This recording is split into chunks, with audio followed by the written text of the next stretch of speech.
The 8 is all about collective, just collective effort, collective power, and everything has to be done together. So if someone's slightly out of sync, then it's my job to sort of direct them and try to help them get back into sync with the rest of the boat. Well, my job's to set the rhythm in the boat and be consistent is the big one for me, and I think my job with Caleb is to coordinate with him and say, how the boat's feeling to me, because obviously if he's sitting there watching it, he can't feel it quite as well as we would being able to row it. So I'll say to him partway through a race, hey, this is what I'm feeling, we maybe this, or just give him a bit of feedback so that he's got more on the same page so he can coordinate the boat a bit better. When we're in the boat, Caleb's the boss. I might just go on that path, or it's just, at the end of the day, it's up to me. So I just got to interpret what they're feeling and take it into account, and then what we do with it, I have to decide that. We all keep an eye out for each other. We're pretty smart about what we do most of the time. We're still young, so we enjoy ourselves, but it's always what's in the best interest of the team, and it's balancing having a good time with making good decisions, and we always look out for each other. I think so. I mean, we've developed quite a relationship over the last few years. I mean, when we first got in the boat together, we barely knew each other, and it's got to the point now we know each other really well and good mates and get along well, and it's definitely a good friendship and a good relationship, yeah. Well, essentially, I think it's important that we're trying to get 9 guys to have a similar or the same goal as what we can manage, and all that includes the coach as well. We've got 10 guys that are trying to do the same thing, and so essentially that is, first of all, qualify the 8 for the Olympics and then compete at the Olympics. And often it's a lot simpler if we have 9-10 guys who are completely devoted to that one goal. So obviously along the way there'll be parts within the campaign where you'll get distracted by other goals and other outside influences, but in the end it's about getting the boat to the Olympics, and the more we can focus on that as a team, the better we'll be off. Yeah.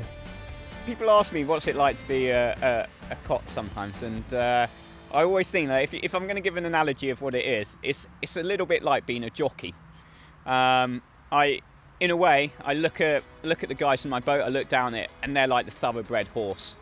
And you're the jockey. You're steering that horse, and at certain points in time, you can ask the horse to go harder, but you can't just make it. You just can't whip it and keep going it. So, it's a similar sort of like role.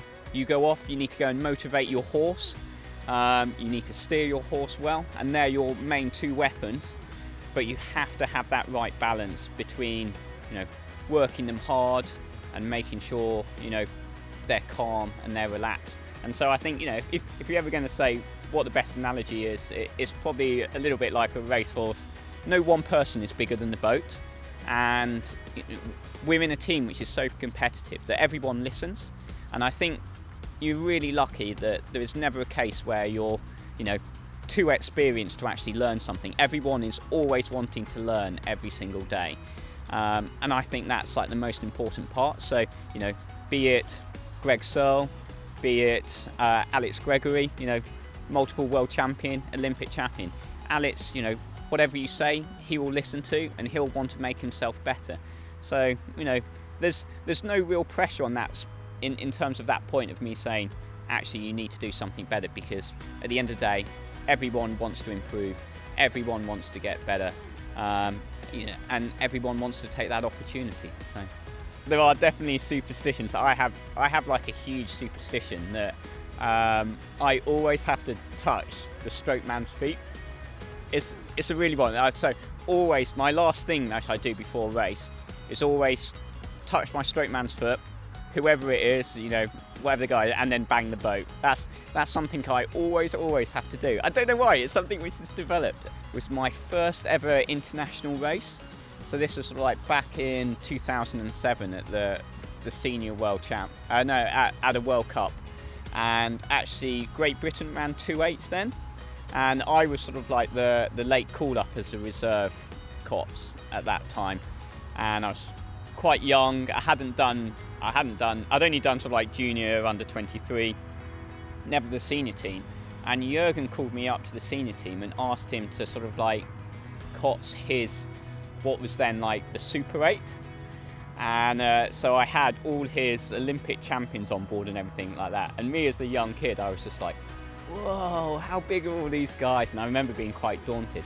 And then on the start line, I had Steve Williams, and he was a really big, strong guy. And then he just started punching himself. And I was just like so scared. I was like, what's going on here? And I realised now that was his way of sort of like firing up his muscles. But I remember at the time I was like so daunted by the prospect. I think at the start line I was absolutely sort of like gobsmacked and frozen about what was going on. And I think it took me about five strokes to actually go, oh, I'm in the race now, and actually twigged.